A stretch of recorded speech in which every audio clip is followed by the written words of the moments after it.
Yeah. In this session, we are going to discuss about interactive Korn Shell. In the previous sessions, we discussed about some commands, utilities, some utilities like grep, sed, awk commands and all. So now we are going to start scripting part or programming in Unix or Unix programming. So here we are going to use Korn Shell to write programs. Okay, so we'll see what are the features of this Korn Shell and what is this Korn Shell. So this Korn Shell developed by David Korn at AT&T Laboratories. So this shell, already we discussed about shell. What is a shell? Okay, so here this Korn Shell can be used for dual purpose, like, so this Korn Shell read instructions read instructions or commands, interpret the commands and execute user commands. So this we have seen or discussed in the shell part. It can also be used as a programming language to write some shell scripts. Okay, so here this Korn shell can be used in two ways. One is you can execute, like your shell, you can execute your commands. How the command will be executed? So first you will input the command, you will enter some command. So shell will read the command and it interprets the command and execute the user command. Another one is writing the programming language. Okay, so you can use it as to write programs. Okay, so a program is nothing but a shell script. Okay, fine. So before going to see the programming part, which we'll discuss in the later sessions, but in this session we'll see what are the features of this Korn shell, K shell. In short form, you can write it as a K shell. Okay, so or you can say KSH is nothing but Korn shell. Okay, right. So what are the features of this K shell? Almost the features of KSHELL we discussed in the earlier sessions. What are all the earlier session shell features are there? Everything supported in the KSHELL. Just we'll have a quick review. What are those features? Okay. So here we use standard. So first, if you take the shell, there is a session. Okay. So KSHELL session. So first you log in into the system, and that will be a session. You can keep on working. When you exit from the shell, you will be out. Okay, so log in and you can execute the commands. Okay, so till the logout, that will be a session. Okay, how you are going to create a session? Just by giving login credentials, you can enter into the shell. Okay, shell prompt. When you get into the system, you will get some shell prompt. Okay, so that is nothing but your session will start. So many users may be connected to the system. Every user will create their own session.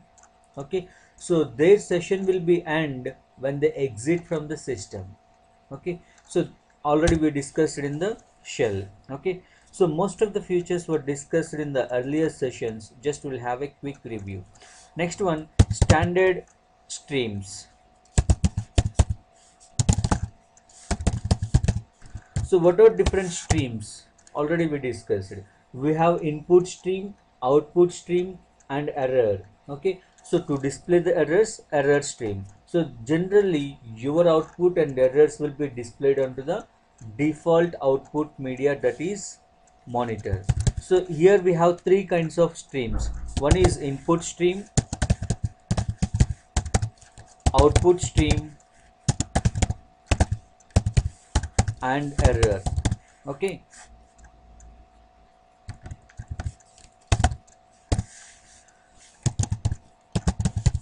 So here, if you observe these three streams, the default ones are, for input stream, the default is the keyboard. Using your keyboard, you can input some data to the system. Okay, so this is the default input stream.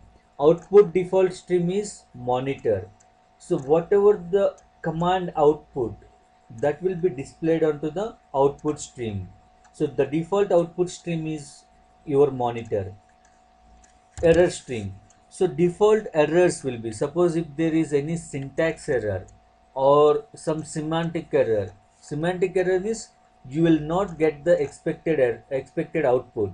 Suppose you want to get some output, so for that you executed some command. Your command may not be having any syntax error, it has some semantic error.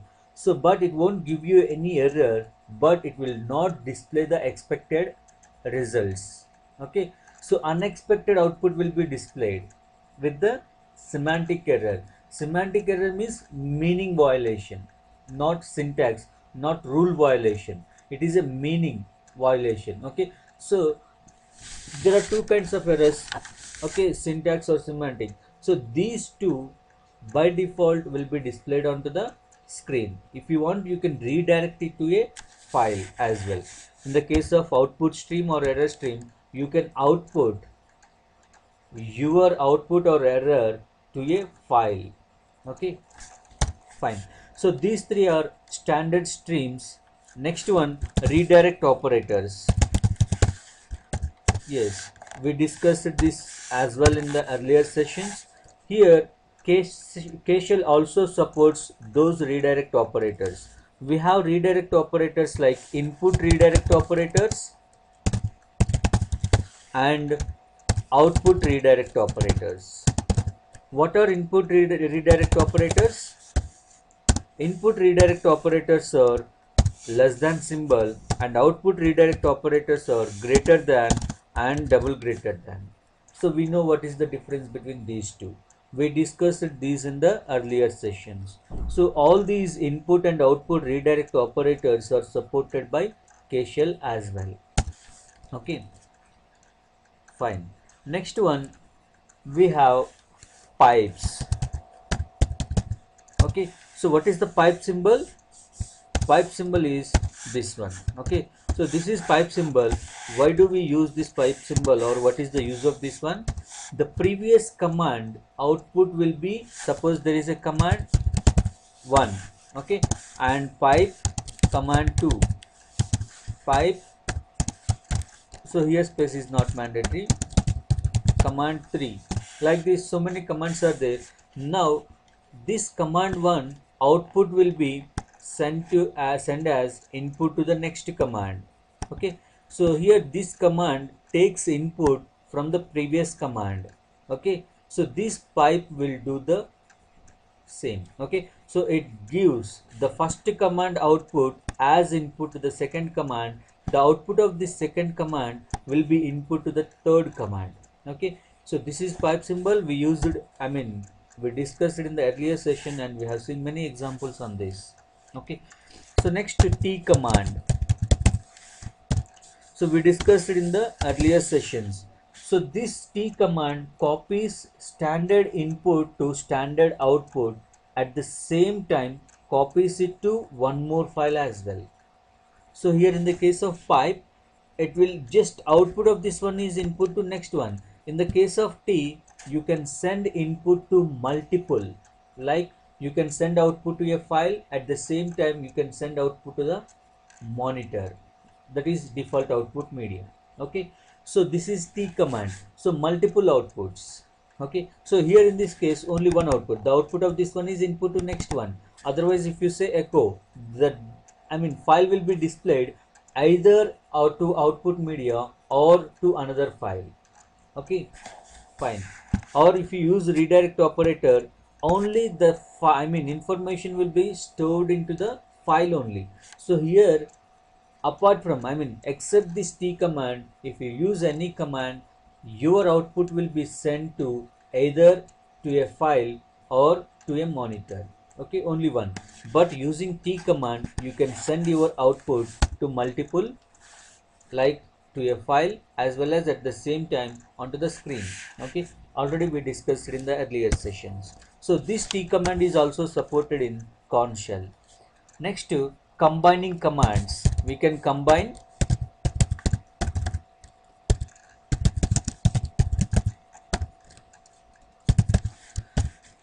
So we can combine multiple commands, okay, like sequence commands, grouped commands. We discussed it in the earlier sessions. What is sequenced command, group commands, chain commands, and conditional commands. So all those, like, so we have different kinds of commands like sequence, grouped commands. All these are supported in KSHELL. You can use sequenced commands, grouped commands, chained commands,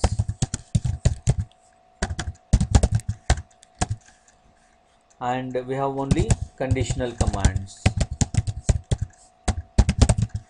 So all these four we discussed it in the earlier sessions. What is sequence command, group commands, and chain and conditional commands.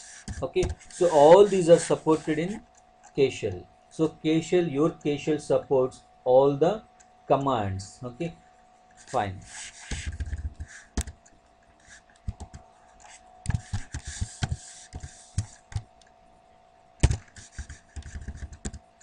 Fine. So next one, your KSHELL support command line editing. Okay.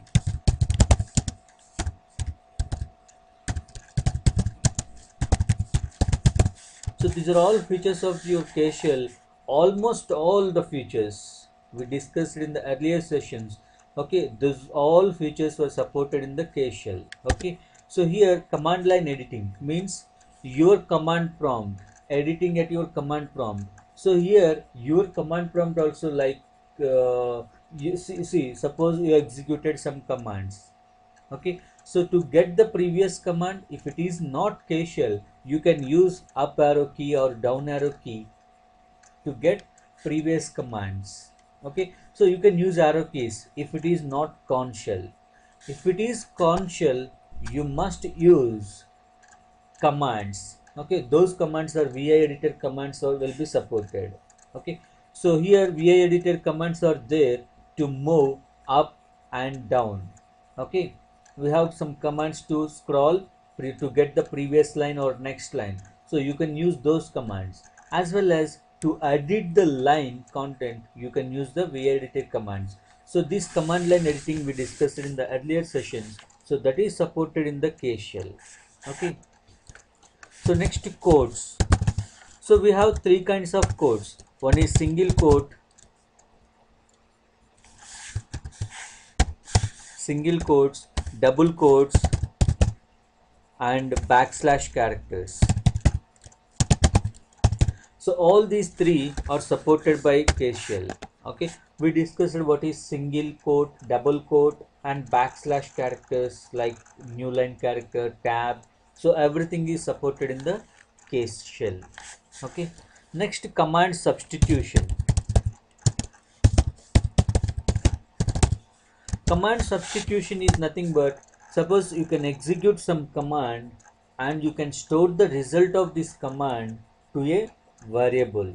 Okay, suppose you can execute some commands like yes, we'll see. There is a variable str.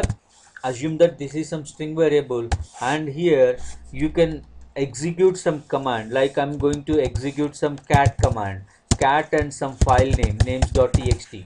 Okay, so here this, in between open and close parentheses, there is a command, that is cat command. It is going to output the result, I mean the information stored in the file names.txt. Okay, so here you can store the result of this one to a string variable. So this is nothing but command substitution.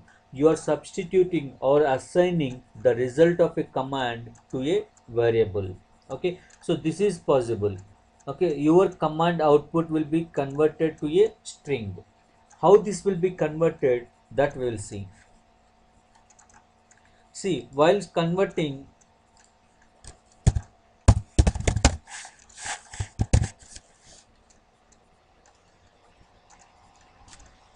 yeah, we've opened one session. Now we'll change to our directory CSR. Here we have some list of files and directories. I'll take some files, like we have one file marks, right? So here, see, I'm going to display what is there in this marks.txt. See here, this marks.txt file is having some information like some records are there, some numeric values are there. So here if you see, this number is separated with some tab space. Okay, so here some tab space is there. Now see, I'm going to store the result of this file into a variable. That variable name, suppose str equals to, I'm going to cat this one. Okay, so dollar open parenthesis cat marks.txt. So if you execute this command, the file output means all these numbers will be stored into a variable str. Okay, how this will be stored? So this data 23, instead of tab space, these numbers will be separated with some space. Okay, so whatever is there, you might be having one or more spaces, but in your output means we are sending this output to a variable. So this will be stored into into this variable str, but every data will be separated with single space only. Your data in a file will be separated with only one single space, including the line. So here at the end of this 22, after this 22 we have new line character. So this will also be replaced with some space. First let me execute this one and I'll show you the result of this command. Yes, this is executed. Now display the variable value. The result is stored in some string variable. Now display the variable value. So here echo $str. Okay, now see, so 23 space 66, here this tab is replaced with some space. Okay, so here in this case only your file content will be separated with single space. It might be contained, your file might be contain any characters like some 5-6 spaces or some new line characters or some other thing, but it will be in single line. Here after 22 we have new line, so that is replaced with space. After 34 new line is there, that is replaced with space. In this way the result will be stored into a variable. Okay, so the command executed will be substituted into a variable, or it can be assigned to a variable. That assignment will be in the form of this one. Okay, fine. So you can use some simple commands. Okay, so while using the command substitution you can use only some simple commands, not complex commands. Okay, so complex commands like sending the output to some other command and sending the output of that command to some other command. Okay, so these pipings and all complex commands are not supported, only simple commands are used or supported in this substitution. Okay, fine. So next one, okay, we will take one more example and we'll move to next topic. See, first see what is there in this file. Yes, here if you take this file, it contains some information, but these words are separated with some not like here some spaces are there, here some different spaces are there, here only single space is there, here some set of spaces are there, right? Now if I say suppose s equals to, I am going to substitute into a variable s using cat command, dollar cat what is the file name, sam.txt. Okay, now I am substituting this cat command output to a variable, that is s. Now display this variable value. See here, all these spaces are replaced with only one single space here. Okay, this is some sample file. Okay, so here only single space is there, right? Only single space is there between the words. Here you can see some different number of spaces are between words. Okay, different number of spaces present between words, but here while substituting to a variable it will be separated with only single space. Okay, here including the new line character is substituted or replaced with some space. Okay, single space, and the whole file in one line. Okay, fine. So next feature will move,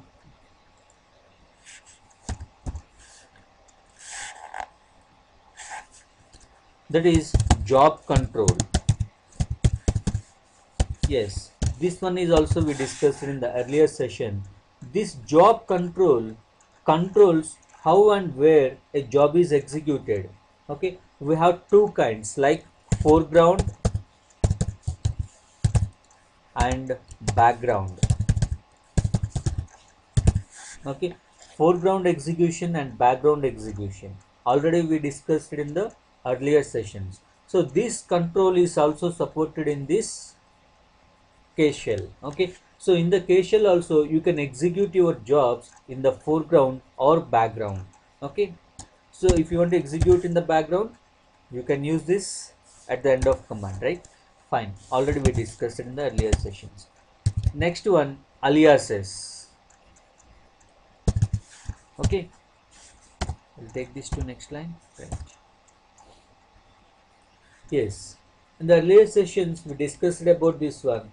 Okay, aliases are nothing but it is a short name for a long commands. Okay, suppose you need to change to directory, or frequently you are using some commands, and if the command length is high, instead of using the complete command name, you can create aliases. Okay, so in generally we have aliases for human names also. Okay, so you can refer with the original or you can refer with alias name. Okay, so you can how to create aliases, how to delete aliases, how to see aliases. Okay, all these things we discussed in the earlier sessions. Okay, so this alias command will display the list of aliases created in the system. Okay, so generally we place aliases in a profile file or bash rc file. The reason is, when you get into the system, means when you create a session, these two files will be executed automatically. Your profile file will be executed automatically when you log in into the system. So generally you can place your aliases in a system. Otherwise, if you create in your session, when you come out or when you exit from the session, these aliases will be erased. Okay, so these are all temporary. If you want to make it permanent, you can place either in bash or c or profile file. Okay, fine. We discussed how to create aliases, how to remove aliases, how to see already created aliases. Okay, fine. So these are features, okay, supported in all the features, almost all the features we discussed in the earlier sessions, like standard streams, redirect operators, pipe symbols, t commands, combining commands. All these features we discussed in the earlier session. Okay, now we'll move to next topic. So next one is variables.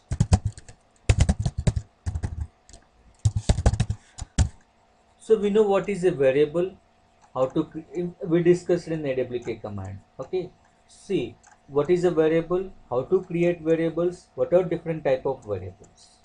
A variable is nothing but the value can be varied, it can be changed. Like, see, very simple example. See here I am going to say that r equals to some name John. Okay, so here we are assigning this particular string to a variable r. Okay, now see, echo $r. How to display the variable value? Your variable value precedes with $sign. Okay, fine. Yes, we got output. Now here I am saying that r equals to Ken. Okay, now see, echo $r. $r. Now we are getting output Ken. So in this case, I got some output John. In this case, I am getting some output Ken. See here, the variable name is same, RR, right? So here this is a variable. So the value can be changed at any point of time. So this variable is nothing but internally some memory will be allocated, and to refer that memory. So first you are going to store this value in that memory location. If you want to get or if you want to access that value, okay, you need some name. Okay, suppose we have some addresses. Okay, so using this address we can refer some house. Okay, we can access some house. Okay, in the same way there is a memory area. In that memory area some data is going to store or stored. To get the data we are just naming that particular memory location with the name. So that name we call it as a variable. Okay, so here R is a variable name. Okay, when you say R, you are referring that memory location. Okay, fine. So here this value can be changed. When you say can the previous whatever John data was there in that memory location, that will be flashed and new data will be stored into that memory area. Okay, and you are accessing that memory area data with the variable R. So here when you say $R, this will get the data from the memory location, and whatever was stored that will be displayed onto the screen. Okay, so this is the variable. The value can be varied. Okay, you can also create some constants, means which cannot be changed, that we will discuss in the next. Okay, fine. So that we can create by using read-only variables. Okay, fine. So here we have two kinds of variables as we discussed in the earlier sessions. One is user defined variables, another one is predefined variables, or you can also say system variables. Okay, so we have again two kinds of predefined variables like shell variables, another one is environment variables. Okay, so these shell variables, okay, so we'll see one by one. So user defined variables, as a user, based on your requirement you can create your variables. While naming the variables you should follow the naming rules. So here while creating variables in Unix, the naming rule is, first and foremost thing is, the first letter in the variable can be an underscore or it can be an alphabet. Okay, alphabet means A to Z, upper or lower case, both are allowed. So the first letter can be underscore or it can be alphabet. Apart from these two, no other character is allowed. Like your variable name cannot be like this. Okay, suppose I am saying that ampersand k. So this is invalid variable name. Why? Because the first letter is not underscore or alphabet. Okay, so it is neither underscore nor alphabet, so that's the reason it is invalid variable name. So it can be like underscore sum. Yes, this is valid variable. Okay, so this underscore first letter can be underscore or it can be alphabet. So here in this case it is underscore, that is the reason this is valid variable. Okay, fine. So it can be uppercase also, like suppose as sum. So this is also valid variable name. So here as a user, based on the requirement, or you can create your own variables, but you need to follow the naming rules. That is the only thing. Next one, predefined variables. Okay, so we have two kinds of predefined variables. One is shell variables and environment variables.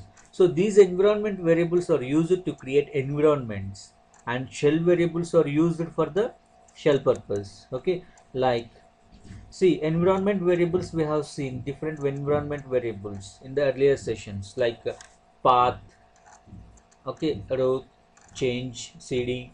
Okay, so these are all some environment variables which are used for the environment, to see the environment, fine, or to set the environment. Next, storing values into variables. Okay,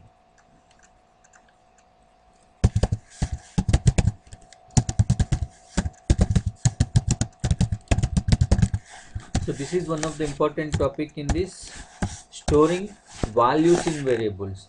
Already we have seen some examples how to store some values in variable.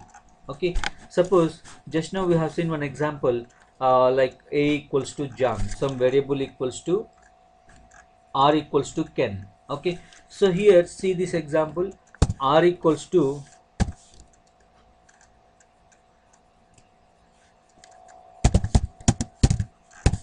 see here I am storing some value to this variable r. Okay, now here if you see this one, there are two words. I am not placing in double quotes. Okay, now press enter and see the result. Here we are getting some output like some error, no command Mary found. Okay, so here up to Ken, when there are no spaces or special characters while assigning the value to a variable without double quotes or single quotes. Okay, so only see up to here without any special characters, this one is allowed, but here there is some space, or if there is any special character, this is not allowed. You have to follow like r equals to, it should be in double quotes like can marry. Now this is allowed. Okay, so here why this is allowed and why this is not allowed?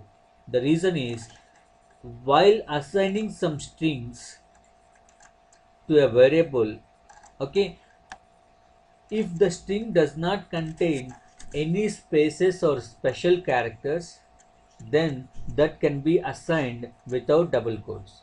If it contains some special characters or spaces, it should be in double quotes. Okay, now run this one and see the result. Yes, it is executed. Now see echo $r. Yes, it is displaying the complete name. Okay, so this complete value is assigned to this variable r. Why it is not allowed? Because of space. If it contains some special characters or space, it is not allowed. It should be in between double quotes. Okay, next one, e equals to some number. Okay, if you press enter, Unix will assume it as a string. Okay, Unix will assume it as a string. Okay, so here if you say echo e, it will display 45 only, but it will assume it as a string. Okay, fine. So storing values into variables, how to store variable values. Okay, so here first of all, suppose if you say x equals to some 3. Okay, so internally that will be x value is some 3. Okay, it is a string. If you say x equals to some high, so internally this will be stored as high. Okay, suppose if you say x equals to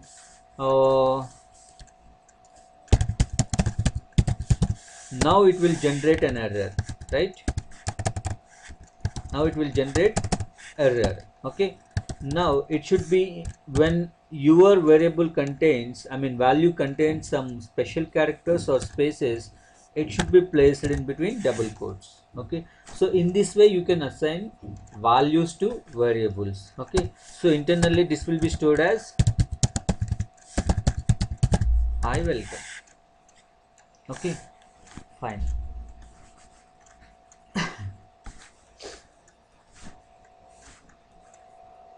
Now next, how to access the values of variables. We have seen how to assign values. Now how to accessing the value of variable.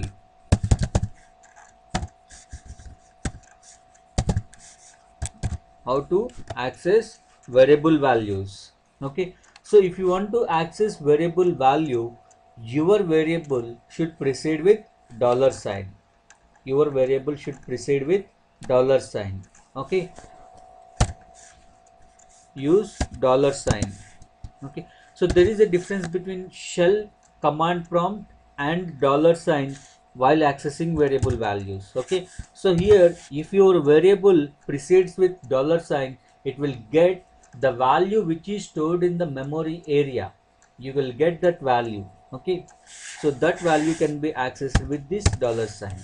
So examples we have seen. See here. So here echo $e. What is E? E is a variable and some value is assigned to this variable. Okay, suppose here I am saying some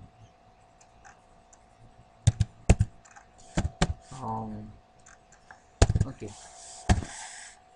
tt equals to I am storing some path like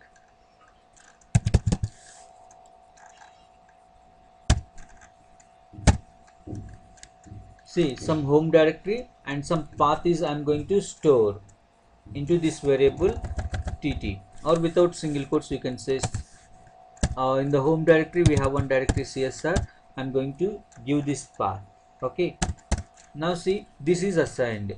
Now if I say echo $tt, okay, so here tt is nothing but it is a variable. The variable is stored with some path. Okay, so this is home symbol and csr is the directory. So this is the value stored in this variable, or you can also say suppose kt equals to in between single quotes you can say home/csr and close this one. Okay, so this value is assigned. Now echo $kt. Now see the output. Here you got it as a string. You got this output as a string. Now this is not your path. This is not your path. So it is assumed it as a string. But here in this case, if you see this example, without using any single or double quotes, here we are sending some value in this particular symbol area. Okay, this is home directory symbol. So here it is taking home directory. Okay, if you want check this output. Here echo tt. So this tt value is some path, directory path. Okay, here in this case we assigned some integer variable. Even though it is integer, it will be treated as string. Some value like 47. Here some value like Ken Mary. Okay, here some path, some directory path as value to this variable. We are assigning directory path as a value to this variable tt. Okay, now here echo tt means it will display the tt variable value. Here I assigned when I am in this directory, but I am displaying at the root. That will be recognized. Why? Because all these variables, whatever the variables we created, okay, all these variables are recognized throughout the session. When you once you exit from this and if you say echo tt, it will not be recognized. See, I'm going to exit from this one and I'm going to open this terminal, and here I'm saying echo $tt. See here empty value. Okay, so whatever the variables we created in this session, okay, so that will be recognized only in this session. Next one is how to access a variable value in another KSHELL. Suppose this is one KSHELL. I'll explain this.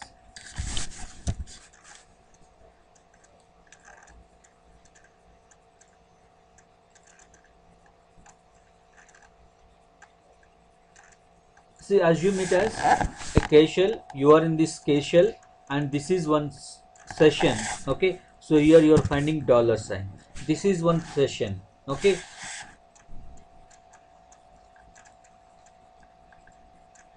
and you can create some subsessions. Okay,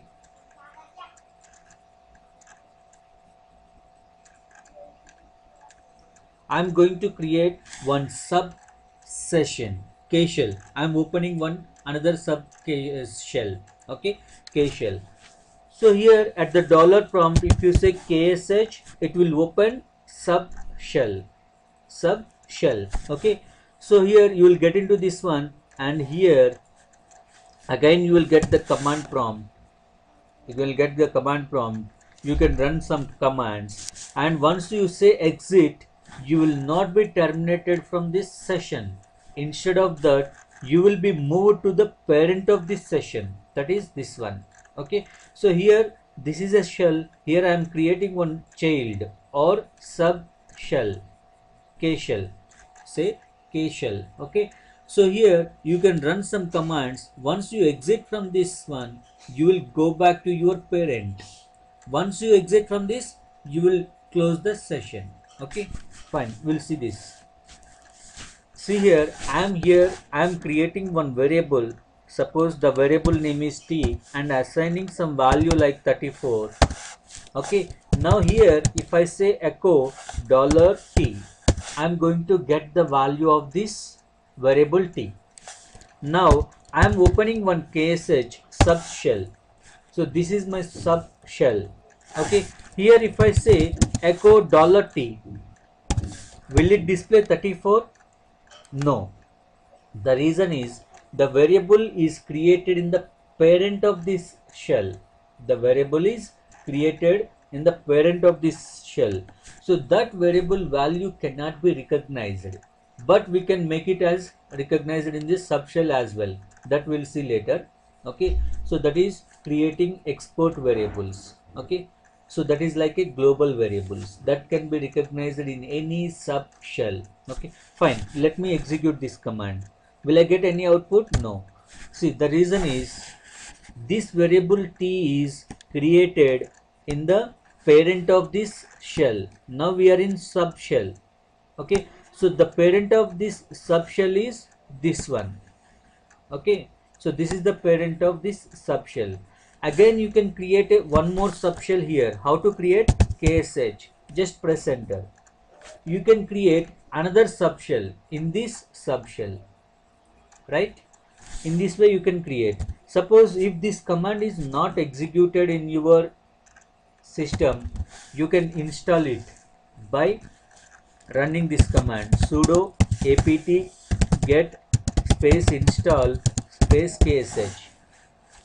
Okay, so by running this command, general internet connection is required. Okay, so by running this command you can install this ksh. Okay, then it works. Otherwise it will display some error. If you say ksh, it will display some error. Okay, so you can install it by running this command. Okay, now I am going to type exit. Okay, will this particular terminal will be closed? No. The reason is we are in the subshell. It will move to parent of this shell. Now we are in parent. Now if I say echo $t, yes, I'll get output 34. Right? Fine. So next topic.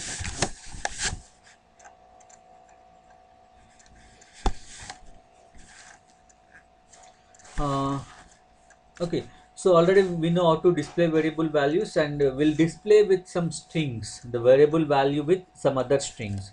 So like echo the value of t is, now you can say $t. Okay, now see what is the output you are going to get.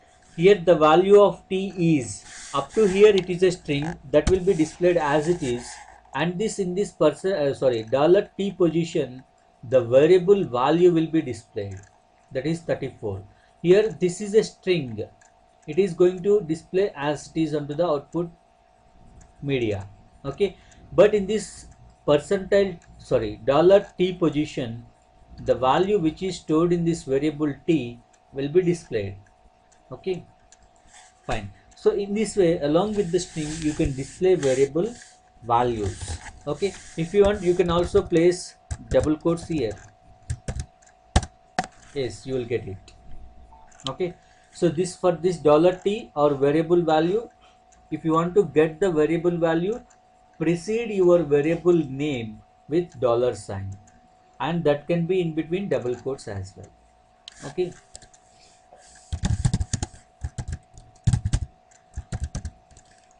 it's not installed. Okay, that's why we are using echo command. Fine. So print is also an output statement, can be used in case shell, but it is the complete is not installed. That's the reason we are using echo. Fine. So this is the way of accessing variable values. Okay. So next, how to create global variables. Okay, or how to create export variables. Export variables are similar to global variables. Export variables are similar to global variables. You can create export variables.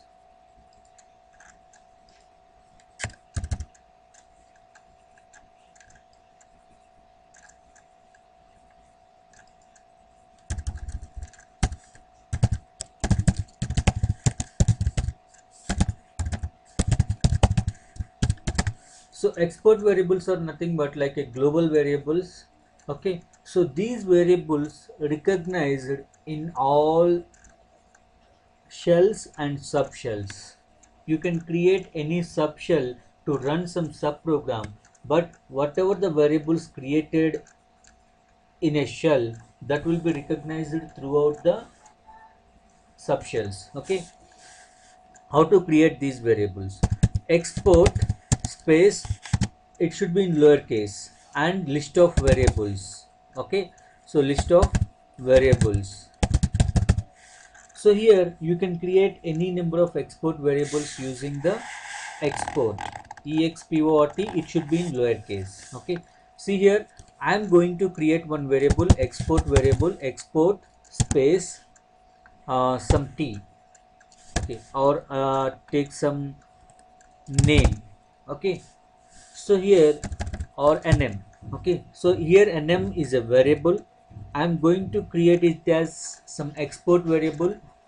The similar meaning like global variable, it can be recognized in any subshell, so on. Okay, now I am going to assign some value to this variable, like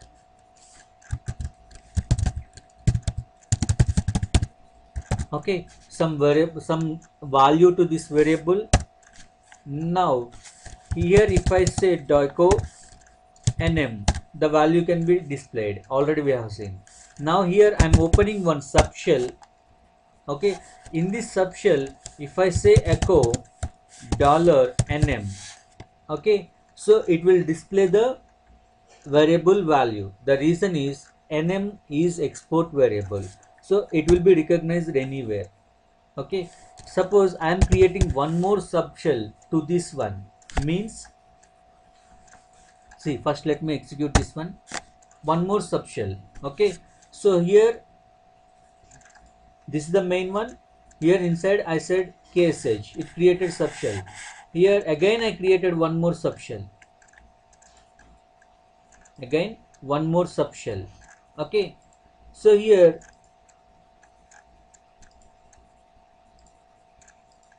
this is one more subshell. Okay, here also we got command prompt, right?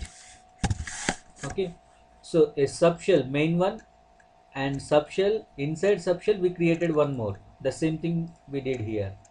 Okay, now here I am going to say echo $nm. Yes, it is displayed. I am creating one variable, suppose like e sub e. Okay, so value is 89 ssc. I am going to create one variable ssc. The value is 89. Here I am saying echo $ssc. Yes, it is displayed. I am going to exit from this subshell. How to exit? Just type exit. Now you are in parent of this subshell. Okay, means now you are here. Now you are in this parent of this subshell. You are here. Okay, now if you try to display the variable value of ssc, which is created in the subshell of this one, already we exited from that. Okay, now if you say echo $ssc, it will display empty. Why? Because this is only local to this shell. This is only local to this subshell, already we exit from this one. Okay, so it is recognized, this variable is recognized only in this shell, means only up to here. Once you come out from this one, it will not be recognized. So this is only local, but here this nm is export variable, so this can be used in any subshell. Okay, so that's why it is like a global variable. If you are familiar with C language, we have global variables. That variable can be recognized in any function. If you create one global variable, that variable can be recognized in main function or sub functions. Okay, your program may be having some sub programs, n number of sub programs, but your variable can be recognized everywhere. Okay, and that variable value can be changed anywhere in the program. That will affect. Okay, means see, I assigned some value to this variable in this main shell, right? Now I am in subshell. Here I am going to change this name, nm equals to san. Okay, so will it be changed? Yes, it will be changed. Here if I say echo $nm, now I'll get san. Exit from this subshell and go to main. Here say echo $nm. What will be the output of this echo command? You are in main, so this is the main shell. In the subshell, you change this name. You change this name. So previously when I was in main shell, I assigned, when I create variable, export variable, I assigned some value to this variable. In subshell, I change that name to san. Okay, now here I got san. Now I am in main again. What will be the value? You will get san as, okay, so this is local, it is treated as local, and here whatever the global value is assigned, that is recognizing here. Okay,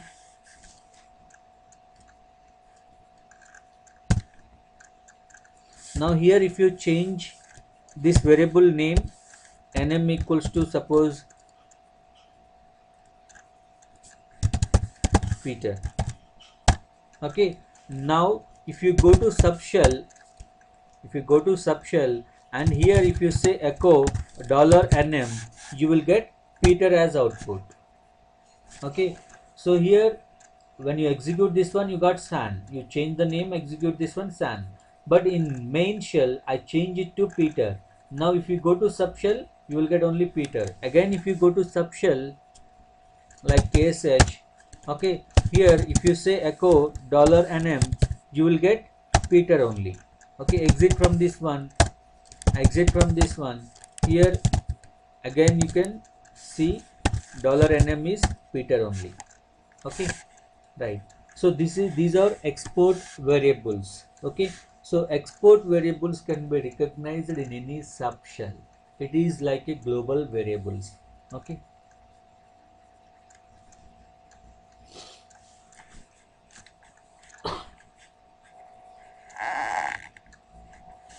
next one, see, suppose I am going to display some variable value y. What is variable y, and is there any value stored in this variable y? No. So if the variable is not assigned any value, then by default empty string will be there. Okay, if there is any variable and if it is not assigned any value, by default, okay, by default some empty string will be stored. Okay, so this is the default value, that is the reason if you say echo, it is not displaying any error like there is no value present in this y or any other kind of errors. We are getting some empty string. Okay, no, we should use echo $y. Okay, so to display the variable value. Now here we are getting empty output, that is empty string will be displayed. Okay, so these kind of empty variables can be declared by using unset command. Okay, there is unset command. So this unset command is used to create empty variables. Unset, suppose take u or Okay, now we are going to create a variable p. This is unset variable, means some empty value will be, empty string will be stored into this p. Anyway, without assigning, the same thing, but you can create those empty variables using the unset command. Okay, yes, p is created. Now echo $p. What you are going to get output? The same empty string. Okay.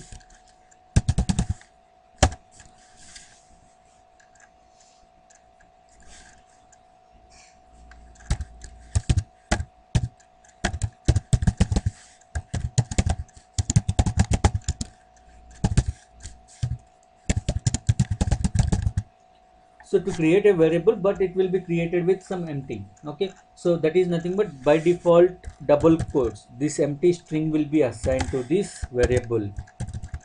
Whatever the empty variables are created, by default empty string will be stored into these variables. Okay. Next one, how to store file names. Storing file names. How to store file names in variables. Okay, already we have seen how to store a path.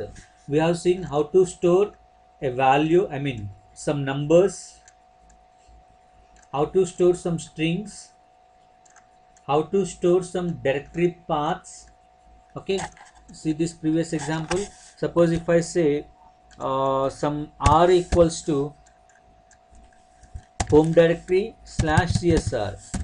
Here the path will be stored into this variable r. Okay, if I say suppose p equals to, now here this /csr. Okay, so this will be treated as string only.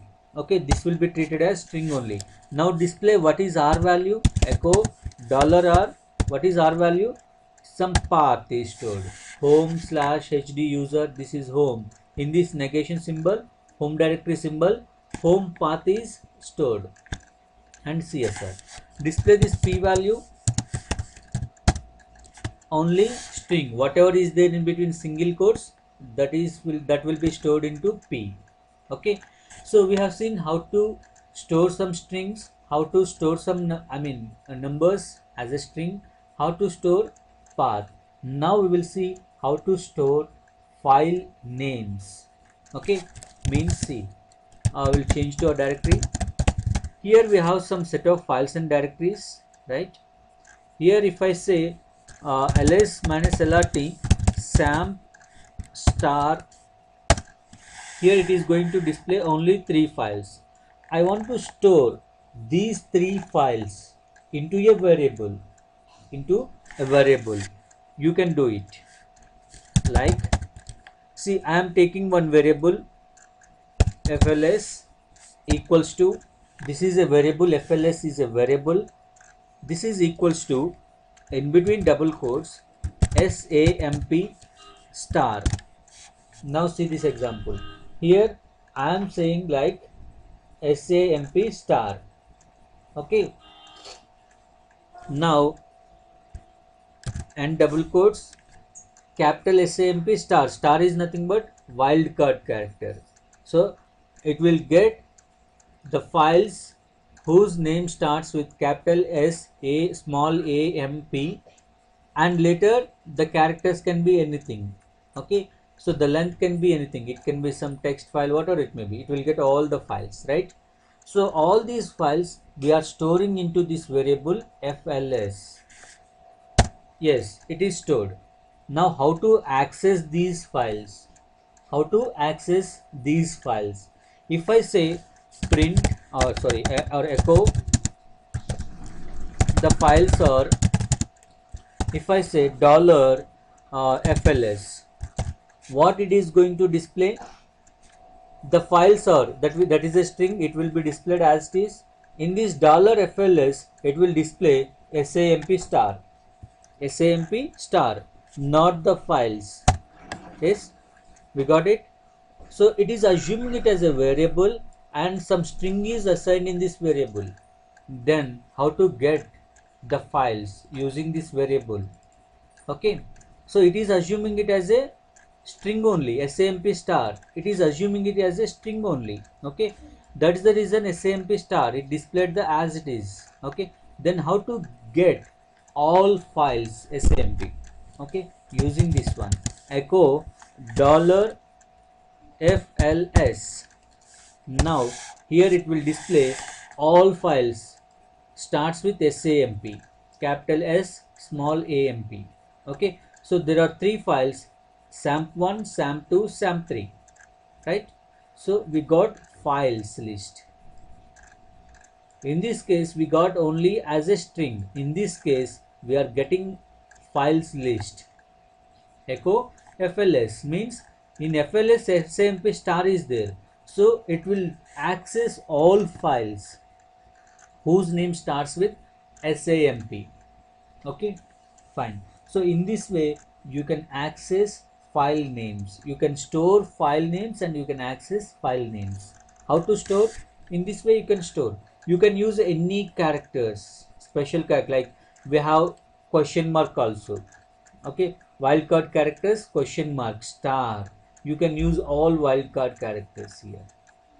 So in that way you can store all file names into a variable, and to access them use in this way, echo $FLS, it will get files list. Okay,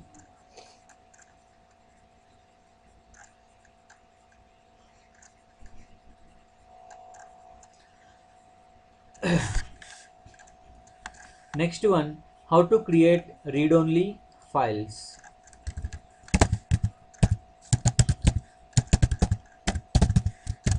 So read-only files are nothing but constant variables in C language. Okay, so constant variables, the values cannot be changed like your normal variables. A normal variable can be created and assigned with some value, later that can be changed with new value. Okay, but a read-only variable cannot be changed. If you create one read-only variable and assign some value to this variable, that is fixed, and you cannot change the variable value. Okay, so that is nothing but read-only variable. Okay, that is nothing but read-only variable. We will see how to create these read-only variables. The syntax is read-only space your variables list. So list space, minimum one space. Okay, list of variables. We'll see one example. Okay, and what will happen if you try to change the variable value. Okay, see here, I'm going to create one variable read only space some variable name re. Okay, re. So re is a variable, it is a read only variable. Okay, fine. Now read only variable is created. You can assign variable value only one time, means see re equals to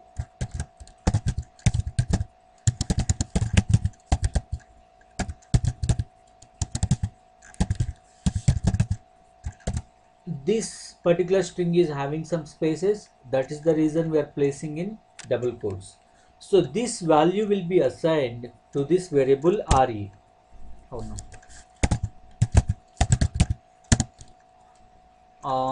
Yes, we cannot reach it. Okay, read only, suppose take another variable ro equals to some value,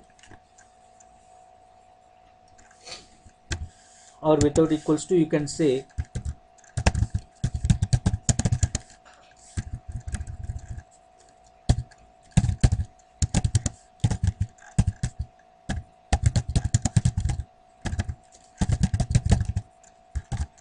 fine.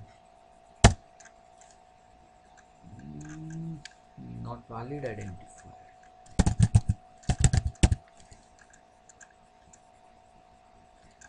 Okay, we'll do one thing. First we will assign the variable, we'll create one variable and we'll assign some value to this variable, then we'll create it as a read only variable. Okay, fine. we'll take variable name. First let me clear the screen. Okay, first we will create the variable. The variable name is TEMPR, and I am going to assign some value to this variable. Welcome to read only where. Okay, so some value is assigned to this variable. Now I am already created one variable and assigned some value to this variable. I am changing it as read only variable. READONLY space variable name TEMPR. Okay, yes, now TEMPR is a read only variable. Now TEMPR is a read only variable. Now if you try to change, if you want, you can display the variable value TEMPR. It will display the variable value. Fine. Now try to display the variable, try to change the variable value. Okay, so TEMPR equals to, I am changing it as by. Okay, so this operation is not allowed. This operation is not allowed. Why? Because TEMPR is a read only variable. So here it will display error read only variable.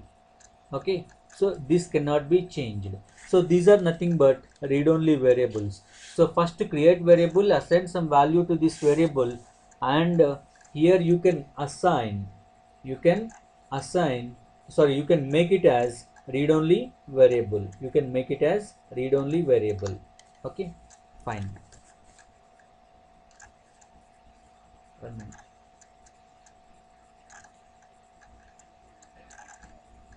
You can make it as read only variable. So this is the way of creating read-only variables. First create variable, assign some value to the variable and make it as read-only variable by using read-only.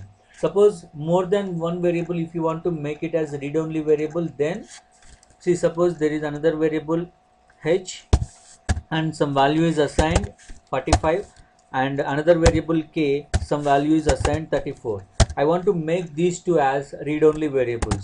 So read only space h space k.